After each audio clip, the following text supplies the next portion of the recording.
আল্লাহ যেন সবাইকে ভালো রাখেন, সুস্থ রাখেন এবং সবাই আল্লাহর কাম, আল্লাহর ইবাদত বেশি বেশি যে করতে পারে। সবাই সবার জন্য দোয়া করবেন। আপনারা কেমন আছেন অবশ্যই একটু জানাবেন।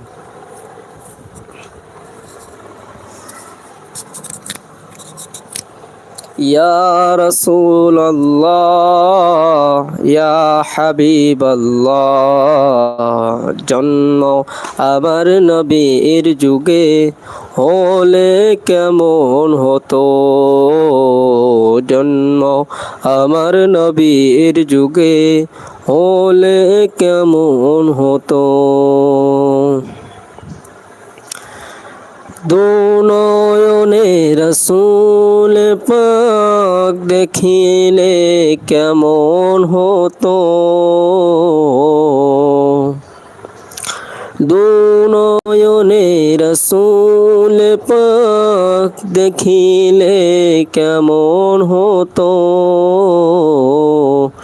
জন্ম আমার নবীর যুগে হলে কেমন হতো, জন্ম আমার নবীর যুগে হলে কেমন হতো।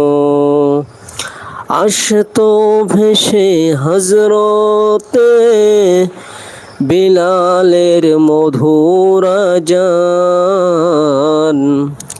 যে আজানে ছিল এমন প্রেম মুগ্ধ